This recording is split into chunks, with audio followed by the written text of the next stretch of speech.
Hey guys, hope you guys are all well, staying safe, staying indoors. Today I want to talk about taxes, specifically the Schedule C Part 2 expenses category as it relates to my freelance photo and video business. I've been doing my own taxes since ever, and this is just some information I've learned over the years. A lot of times I need to see more than just the instructions of things, and I need to see specific examples and kind of see how that translates to my own situation before I can fully grasp an idea or a concept. So this video, I'm making it because it's something that I would find helpful. It's something that would help me in my research as I'm doing my own taxes.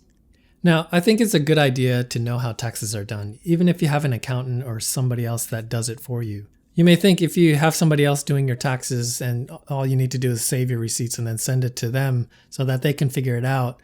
But I found it, if you're taking a more proactive approach, where throughout the year you're making purchases for your business, it's better to understand before you make the payment, what does this purchase fall under? What expense category does it fall under? And also whether it's tax deductible or not. It can kind of help guide your purchases throughout the year. There might be things that you didn't realize are deductible, but they are, or clearing up any misconceptions where you thought this was deductible, but it's not. And so for me, I find it better to spend money toward your business as an investment as opposed to personal, just consumer goods that isn't tax deductible, because if you buy something for personal reasons, then you're going to have to pay taxes on that money. So that's something that we could get into later. It's also extremely helpful to understand how your business finances work, especially in the case of getting audited. Now, everyone fears getting audited, but it's actually not that bad if you're on top of things. Knowing how taxes work and understanding what's going on in your own business, this gives you the confidence to get through audits. And once you go through one and you survive, you realize it's not actually that bad. There's no more dread. There's no more fear of getting audited again. Because the next time, if you ever do get audited, you know exactly what to expect and you know how to get through it. So preparation is key. And disclaimer, I am not a certified accountant. I don't have any accounting qualifications to my name. Always, always, always consult your tax professional before you do any official filing. This is merely me sharing how I do my taxes as it relates to my freelance photography business. And specifically for this video, I'm going to talk about the expenses portion, the part 2 of Schedule C. I'm not going to talk about whether you specifically need to file a Schedule C or not. Sometimes, depending on your situation, you might need to file something else, maybe a Form 1065. And if you're not sure what forms you need to file for your own situation, definitely Google it, ask an accountant, ask a tax professional. For this video, I'm just talking about my own situation. I need to file a Schedule C, so let's get into it.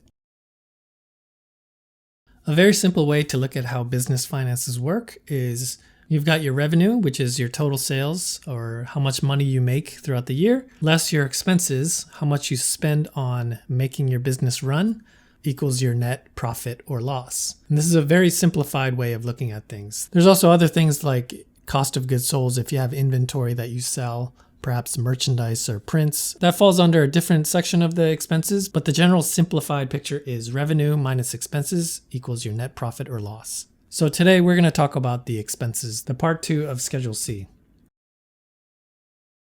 So here's the 2019 Schedule C. It says profit or loss from a business. This is a form that you file attached to your 1040 when you file your taxes.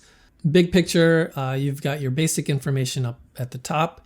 Part 1 is your income, your revenues, all the receipts or the sales that you make for your business, all the money coming in. And then part 2 is the expenses. You've got most of your expense categories here. And then part 3, if you have inventory, if you have prints or merchandise or whatever, you would do it under part 3, cost of goods sold. And then part 4, if you have a vehicle for your business, that's where you would do that part. And part 5, there's other expenses that don't necessarily go under part 2 here.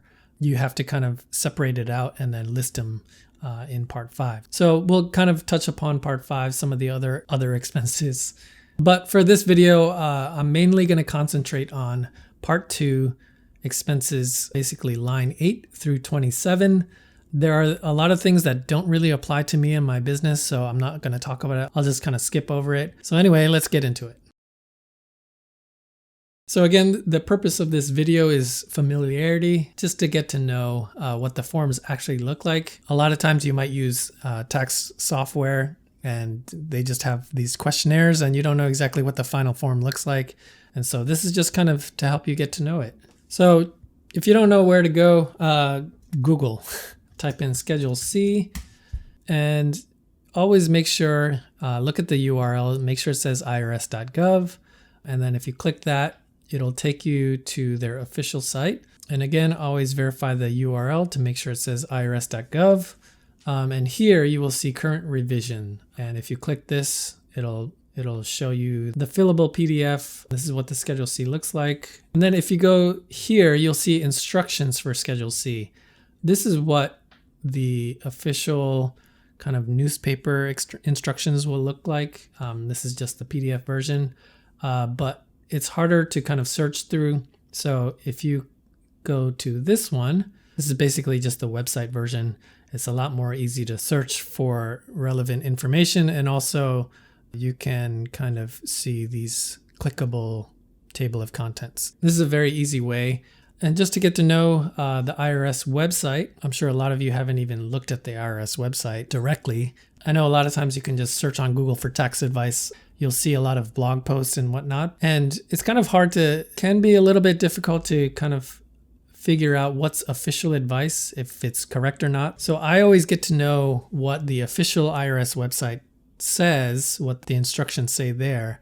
And then when I read the blog post, it kind of helps me understand, oh, okay, I see what the blog post would be talking about. Also, a lot of times these instructions, it's a little bit vague because this form is supposed to apply to all different kinds of businesses.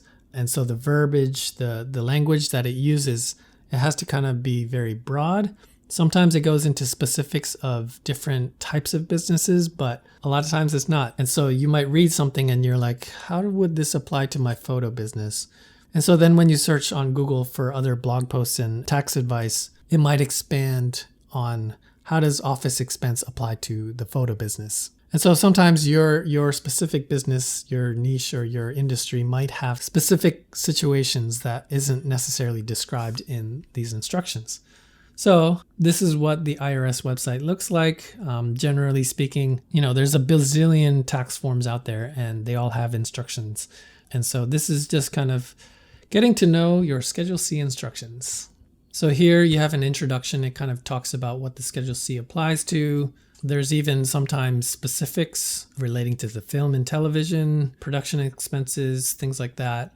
There's kind of updates if there's any changes from the previous year. This, when you start to really dig into these instructions, a lot of times they refer to other publications or instructions or forms that you may need to file. And so what I do and what I've done in the past is I would read the section that applies to me. It says, you must do this in reference to publications, blah, blah, blah.